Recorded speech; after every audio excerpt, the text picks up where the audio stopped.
શિયાળામાં એલર્જીની તકલીફ વ્યાપક રહે છે. એલર્જી અનેક પ્રકારની હોય છે. શું છે એલર્જી? ડૉક્ટર નિશાંત પૂજારાએ માર્ગદર્શન આપ્યું. શિયાળામાં એલર્જીની તકલીફ સામાન્ય છે. ખાસ કરીને ધૂળ એલર્જી સામાન્ય છે. શ્વાસ અને ફેફસાની એલર્જી વધુ ગંભીર છે અને દરેક વ્યક્તિએ એલર્જી જુદી જુદી હોઈ શકે છે. રંગ, કબૂતરની ચરક, ડસ્ટ, ફૂડ, ખટાશ તથા અનેક વસ્તુઓ વ્યક્તિની તાસીર પ્રમાણે એલર્જી થતી હોય છે. સમગ્ર બાબતે ડૉક્ટર નિશાંત પૂજારા, ફિઝિશિયને વાત કરી. એલર્જી એક પ્રકારનું hyper sensitive response of body છે. એક જાતનો ઇમ્યુન રિસ્પોન્સ છે. આપણી રોગપ્રતિકારક શક્તિ હોય બધાના લોકોના શરીરમાં, એ રોગપ્રતિકારક શક્તિ જ જ્યારે આપણે હાનિ પહોંચાડે તો એ પ્રકારનું એ કહી શકાય. ઇટ ઇઝ કોલ્ડ, અમારી ભાષામાં એને હાઇપર સેન્સિટિવિટી ઇમ્યુન રિસ્પોન્સ કહેવાય.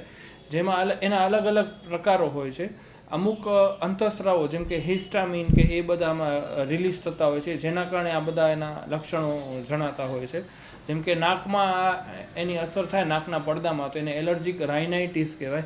જેમાં નાકમાંથી પાણી વહેવું, છીકો આવવી, એ પ્રકારના લક્ષણો જોવા મળે છે. જ્યારે એ શ્વાસતંત્રના માર્ગમાં અસર કરે તો એને એલર્જીક બ્રોન્કાઇટિસ કહેવાય. જેમાં ઉધરસ આવી, કફ બોલવો, તાંત વાગવી, શ્વાસ ચડવો, અસ્થમા જેવું લાગે, એને એલર્જીક બ્રોન્કાઇટિસ કહેવાય. જ્યારે એ ફેફસામાં અસર કરે ત્યારે એને શ્વાસ ચડવો, હાલે તો પણ હાંફી રહે, ઓક્સિજન લેવલ ઘટી જાય, આમ સિરિયસ જેવા લાગે, આ વસ્તુને હાઇપર સેન્સિટિવિટી ન્યુમોનિયા કહેવાય છે. આ રહ્યો શ્વસન તંત્રની એલર્જી. એવી રીતે બીજા શરીરના બીજા અંગો પણ એલર્જીની અસર થઈ શકે છે. જેમ કે ચામડીમાં અસર થાય તો ખંજવાળ આવી, સીડસ થઈ જવી, એમ બધા શરીરના અલગ અલગ અંગો પર અલગ અલગ પ્રકારની એલર્જીનો ક્લિનિકલ મેનિફેસ્ટેશન હોય છે. ખાસ કરીને પક્ષીઓથી પણ એલર્જી થાય છે. પક્ષીઓમાં ખાસ કરીને કબૂતરની જે ભઠ્ઠ હોય છે, આપણે કહીએ, એનામાં હાઇપર સેન્સિટિવિટી ન્યુમોનિયા થઈ શકે છે. એ બહુ કોમન પ્રોબ્લેમ છે. જ્યારે પેશન્ટ અમારી પાસે આવી રીતે કોઈ ફરિયાદ સાથે આવતું હોય છે કે અતિશય ઉધરસ છે, શ્વાસ ચડે છે, અને આપણે રિપોર્ટ્સ કરાવીને આપણે હાઇપર સેન્સિટિવિટી ન્યુમોનિયા નિદાન મળે છે, તો અમે એમાં ખાસ એની હિસ્ટ્રીમાં લેતા હોઈએ કે તમારી આજુબાજુ કંઈ એવા બર્ડ્સ, ખાસ કરીને કબૂતર કે એવું કંઈ છે કે નહીં જેના તમે ડાયરેક્ટ કોન્ટેક્ટમાં આવો છો. ઇન્હેલન્ટ્સ, આપણે જે શ્વાસમાં જાય એ બધા વસ્તુમાં, જેમ કે આપણે પરફ્યુમ્સ, સ્પ્રે, કલર્સ, એસન્સ, આ બધી વસ્તુઓની પણ એલર્જી થઈ શકે છે.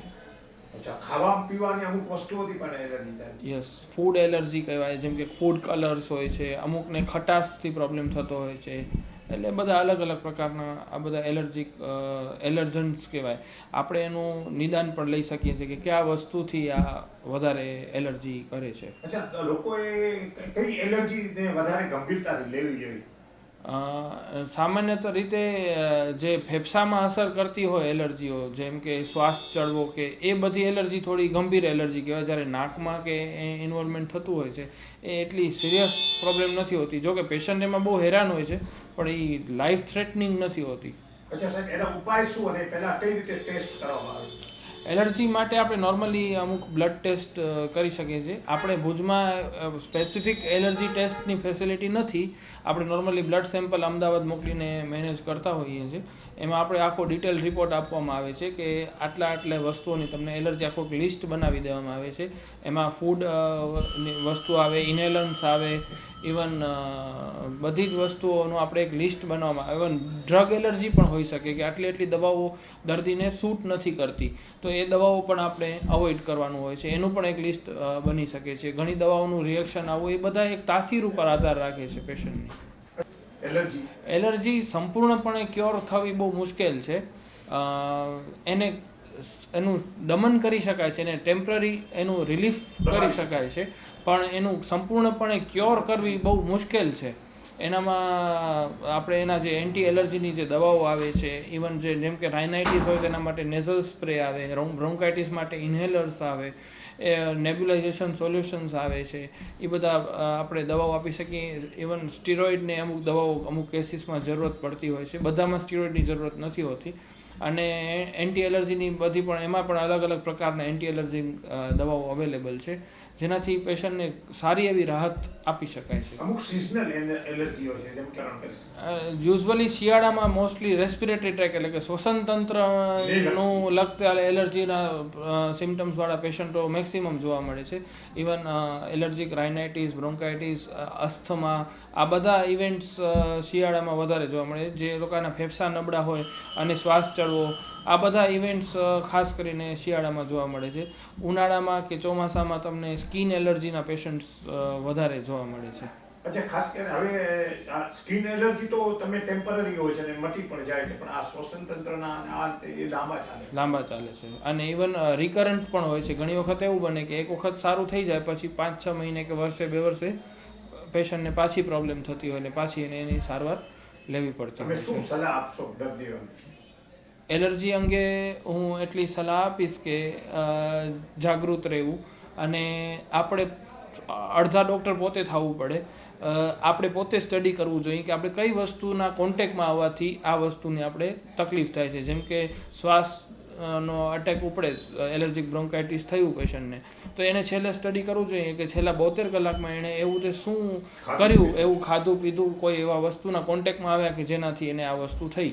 તો એ સેલ્ફ સ્ટડી જે છે એ એકચ્યુઅલી આ બ્લડ રિપોર્ટ્સ ને એ બધા જે છે એ પણ કોઈ બહુ 100% રિલાયબલ નથી હોતા ઘણી વખત. ઇવન આ જે લિસ્ટ જે એ લોકો આપતા હોય છે એ આપણે ફોલો કરીએ તો બધા જ પેશન્ટોને સારું નથી થતું હોતું. પણ હું તો બધા પેશન્ટને એક સજેસ્ટ કરું કે તમારે ડાયરી રાખવી જોઈએ. જ્યારે પણ તમને આ એલર્જીનો અટેક ઉપડે ત્યારે તમારે છેલ્લા 72 કલાકમાં તમે શું કર્યું હતું એનું આખું તમારે લખાણ લખવું જોઈએ. અને જેથી કરીને દરેક અટેકમાં એ તમારે જોવું જોઈએ કે કઈ એવી કોમન વસ્તુ આવે છે કે દરેક 72 કલાકના ગાળામાં એ કોમન વસ્તુ આવે છે, તો તમારે એ કોમન વસ્તુથી દૂર રહેવું જોઈએ.